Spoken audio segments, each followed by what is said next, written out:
नमस्कार दोस्तों, मैं प्रभात तिवारी और सार्थक क्लासेस में आप सभी लोग का एक बार फिर से बहुत बहुत स्वागत है। दोस्तों, जैसा आप लोग जानते हैं, इस पूरी सीरीज में हमारा प्रयास है कि एग्जाम के लास्ट मोमेंट में आपके पाठ्यक्रम को जो कि संबंधित है सामान्य ज्ञान भाग से, उसके सभी इंपॉर्टेंट फैक्ट्स को तेजी के साथ कवर किया जा सके, जिससे कि एग्जाम से पहले आप बहुत बेहतरीन तरीके से रिविजन कर पाए सही तरीके से और अपनी तैयारी को और भी मजबूत कर पाए। तो जी हाँ दोस्तों, यूपीएससी या यूपीएससी विज्ञापन 51 से संबंधित जो सामान्य ज्ञान भाग है उससे संबंधित सुपर फास्ट रिविजन और साथ ही साथ अन्य भी जो वनडे एग्जाम है उनके लिए भी ये सीरीज जो है समान रूप से उपयोगी है। तो अगर आपके घर में कोई अन्य या आपके कोई जानने वाला कोई अन्य भी तैयारी कर रहा है किसी कॉम्पिटिटिव एग्जाम की जिसमें जीके और जीएस भी आता है, तो उनके साथ भी आप इस सीरीज को हमारी शेयर कर सकते हैं। तो चलिए स्टार्ट कर लेते हैं आज का वीडियो। तो दोस्तों, यहाँ पे जो पहला फैक्ट है वो संबंधित है तुलनात्मक शिक्षा का जो अंतिम उद्देश्य है वह होता है कि अन्य क्षेत्रों में वैज्ञानिक अध्ययन करके व्यवहार शैक्षिक कार्यक्रमों को अपनाना।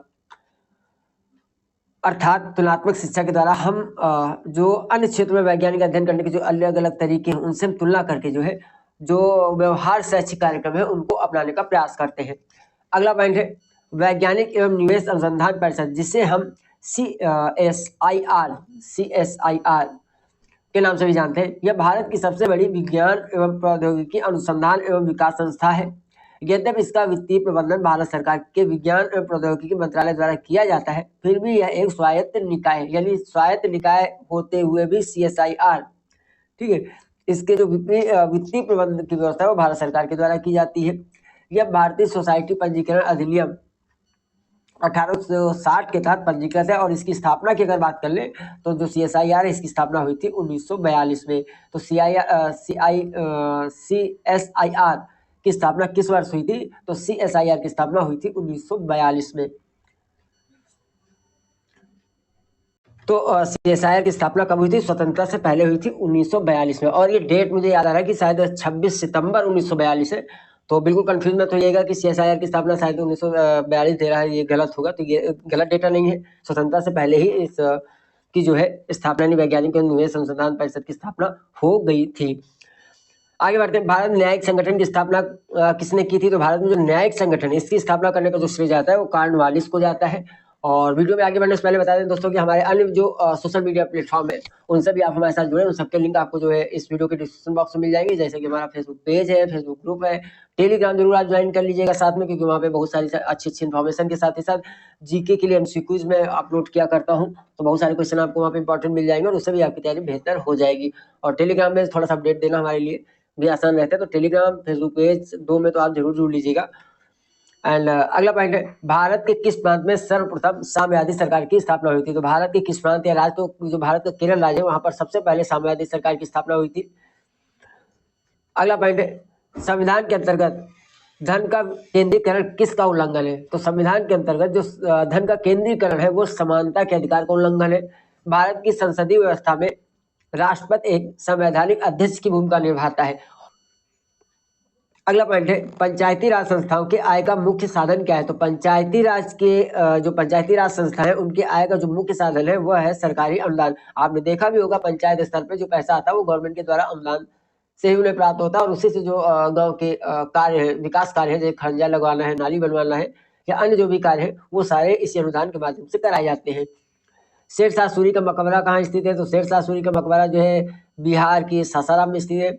अगला पॉइंट है भारतीय प्रतिभूति एवं विनिमय बोर्ड यानी सेबी की स्थापना कब हुई थी? तो सेबी की स्थापना हुई थी 12 अप्रैल 1988 को। परंतु अगर प्रश्न आपका यह पूछा जाता है कि जो सेबी है इसे वैधानिक दर्जा कब दिया गया था? तो इसे वैधानिक दर्जा दिया गया था लगभग 4 साल बाद 30 जनवरी 1992 में। यानी सेबी की अगर स्थापना की बात की जाएगी तो 12 अप्रैल 1988 आपका राइट आंसर होगा। लेकिन अगर वैधानिक पूछा जाता है कि इसको वैधानिक दर्जा कब दिया गया तो ये आपका ऑप्शन हो जाएगा 30 जनवरी 1992, यानी 4 साल बाद लगभग।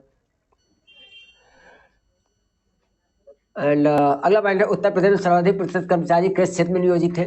अंग्रेजों द्वारा दिल्ली को राजधानी कब बनाया गया था? तो ये बार बार पिछले भी कई वीडियो में जिक्र कर चुका हूँ। जब भी 1911 की डेट याद आती है तो मुझे सबसे पहले यही आता है कि 1911 में जो है जो हमारी राजधानी हुआ करती थी कोलकाता, तत्कालिक कलकत्ता, ठीक है, उसको स्थानांतरित करके दिल्ली कर दिया गया था।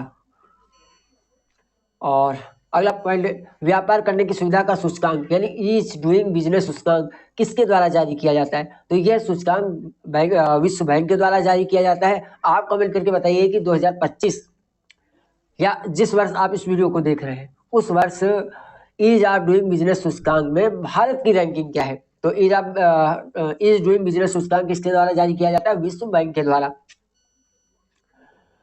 अगला पॉइंट है कोई व्यक्ति जो 21 वर्ष की आयु का है तथा राज्य विधानमंडल का सदस्य निर्वाचित होने की योग्यता रखता है वो पंचायत का सदस्य निर्वाचित होने के योग्य होगा। और ऐसा हमें कहाँ पे वर्णन मिलता है? तो इसका हमको वर्णन मिलता है संविधान के अनुच्छेद 243 में ये प्रावधान किया गया है कि कोई व्यक्ति जो 21 वर्ष की आयु का है और राज्य विधानमंडल का सदस्य निर्वाचित होने की योग्यता रखता है वो पंचायत का सदस्य निर्वाचित हो सकता है या निर्वाचित होने के योग्य है।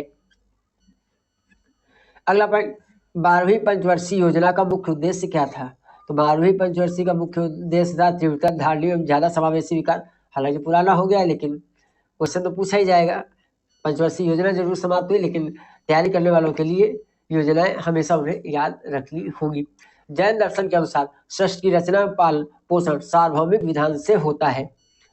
एंड अगला पॉइंट है 6वीं शताब्दी ईसा पूर्व में 16 महाजनपदों का उदय हुआ था और जिनमें सर्वाधिक शक्तिशाली महाजनपद था वो था मगध।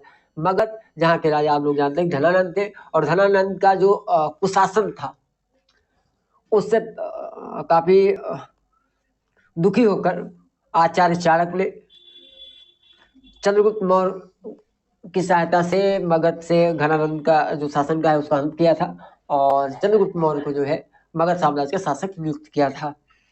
ये बात है लगभग 326 ईसा पूर्व के आसपास की। अगला पॉइंट है बुद्ध के प्रारंभिक गुरु कौन थे? तो बुद्ध के प्रारंभिक गुरु में नाम हमें जो देखने को मिलता है वो आता है आलार कलाम और रुद्रक रामपुत्र। तो रुद्रक रामपुत्र और आलार कलाम बुद्ध के प्रारंभिक गुरु थे। संविधान की कुंजी किसे कहा जाता है? तो संविधान की प्रस्तावना को ही संविधान की कुंजी कहा जाता है। अशोक का 12वां शिलालेख जो है वह स्त्री महापात्रों की नियुक्ति से संबंधित है। या प्रश्न अगर ऐसे पूछ लिया जाए कि अशोक के किस शिलालेख में स्त्री महामात्रों की नियुक्ति से संबंधित जानकारी मिलती है? तो अशोक के 12वें शिलालेख में स्त्री महामात्रों की नियुक्ति की जानकारी हमें प्राप्त होती है। दलीप सिंह सिख राज का अंतिम राजा था। किसने कृष्ण को हेराक्लीस कहा था? तो मेगास्थनीज ने जो है कृष्ण, हम लोग बात कर रहे थे किसने कृष्ण को हेराक्लीस कहा था? तो कृष्ण को हेराक्लीस कहा था मेगास्थनीज ने। अगला पॉइंट है तिब्बत में ब्रह्मपुत्र नदी को किस नाम से जाना जाता है? तो तिब्बत में ब्रह्मपुत्र नदी को सांगपो नदी के नाम से जाना जाता है। कभी भी आप देखिए कोलकाता से जब मिजोरम साइड में जाते हैं फ्लाइट के माध्यम से तो ऊपर से आपको ब्रह्मपुत्र नदी जो है घूमती हुई दिखाई देती है। तो हालांकि काफी ऊंचाई से लेकिन वो लगता है कि कोई बड़ी नदी है। तो तिब्बत में ब्रह्मपुत्र नदी को जो है सांगपो नाम से जाना जाता है। अटल पेंशन योजना को प्रारंभ किया गया था 9 मई 2015 में। संथाल विद्रोह का जो समय है वो 1855-56 इसमें ये संथाल विद्रोह हुआ था और इसके जो नेता थे इसके दो प्रमुख नेता था सिद्धू और कान्हो मुर्मू जो है संथाल विद्रोह के प्रमुख नेता थे। अगला पॉइंट है हिट्स फॉर कल्चर पुस्तक के लेखक कौन है? तो लाला हरदयाल की प्रसिद्ध पुस्तक है हिट्स फॉर कल्चर। मानव विकास सूचकांक को सर्वप्रथम किसने निर्मित किया था? तो मानव विकास सूचकांक को निर्मित करने का श्रेय जो जाता है वो जाता है डॉक्टर महबूब उल हक जिन्होंने मानव विकास सूचकांक को 1990 में निर्मित किया था। महबूब उल हक यानी डॉक्टर महबूब उल हक जो है पाकिस्तानी अर्थशास्त्री है। अगला पॉइंट भारतीय परिषद अधिनियम 1892 द्वारा भारतीय विधान परिषद को बजट पर बहस करने की शक्ति प्राप्त हुई थी। और अगला पॉइंट है 1789 में बंगाल से दासों के निर्यात पर रोक लगा दिया गया था। पूरी तरह से बंगाल से दासों के निर्यात पर 30 वर्ष रोक लगाई गई थी। तो यह रोक लगाई थी 1789 ईस्वी में। डलहौजी के कार्यकाल में ब्रिटिश भारतीय राज्य क्षेत्र का अंतिम प्रमुख विस्तार हमें देखने को मिलता है।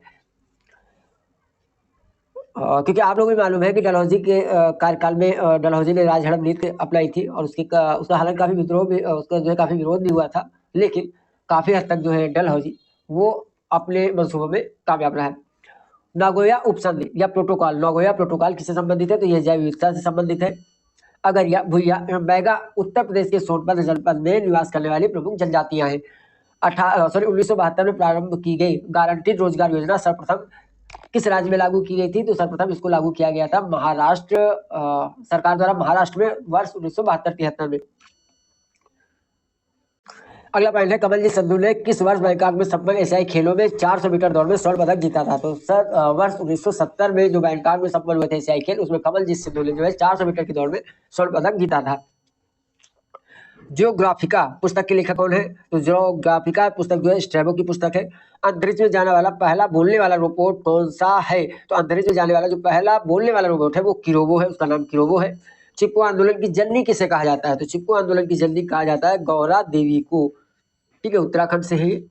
हाइड्रोजन बम नाभिक की संलयन पर कार्य करता है, जबकि परमाणु बम जो है नाभिक विखंडन पर कार्य करता है। और ये भी आपको ध्यान रखना चाहिए कि जो हाइड्रोजन बम है वो परमाणु बम से कई अधिक गुना खतरनाक होता है, यानी जो हाइड्रोजन बम है वो ज्यादा खतरनाक है। भारत का प्रथम बजट प्रस्तुत किया था जेम्स विलियम ने 13 फरवरी 1860 में, जबकि स्वतंत्र भारत का प्रथम बजट जो है 26 नवंबर 1947 को आर के चट्टी के द्वारा जो है खड़मुखम चट्टी के द्वारा प्रस्तुत किया गया था। मलिक मोहम्मद जायसी ने पद्मावत की रचना की थी शेरशाह के शासनकाल में। किसके द्वारा स्थायी बंदोबस्त लागू किया गया था? तो स्थायी बंदोबस्त लागू किया गया था कॉर्नवालिस के शासनकाल में सन 1793 ईस्वी में। पूर्ण रूप से पहला भारतीय बैंक कौन सा है? तो पूर्ण रूप से जो पहला भारतीय बैंक था वो पंजाब नेशनल बैंक था, जिसकी स्थापना 1894 में हुई थी। सम्राट अशोक के राजा देशों का सर्वप्रथम विकूटन का कार्य किसने किया था? तो सम्राट अशोक के राजा देशों का सर्वप्रथम विकूटन का कार्य किया था जेम्स प्रिंसेप ने 1837 में, जो कि ब्रिटिश पुरातत्वविद एवं इतिहासकार थे। भारत की किस नदी को बांग्लादेश में पद्मा के नाम से जाना जाता है? तो भारत की गंगा नदी को बांग्लादेश में पद्मा के नाम से जाना जाता है।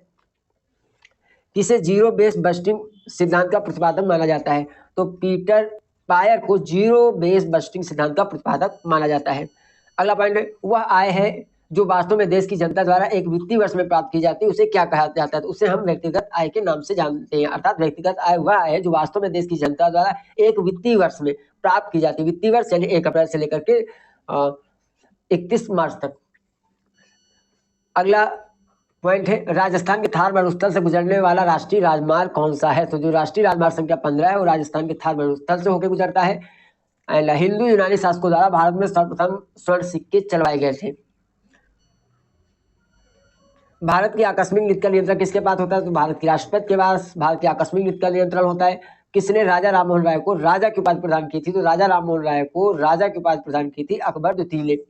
दादा भाई नौरोजी, जी सुब्रमण्यम अय्यर और आर सिद्दत ये भारत में उपनिवेशवाद के आर्थिक आलोचक थे। अक्सर पूछ लिया जाता है भारत में आर्थिक उपनिवेशवाद के आलोचक कौन थे या निम्नलिखित में कौन से नहीं थे? वहां पे एक ही नाम दे दिया जाएगा, कोई और भी नाम दे दिया जाएगा। तो दोस्तों ये कुछ पॉइंट थे आज के सुपरफास्ट रिवीजन में।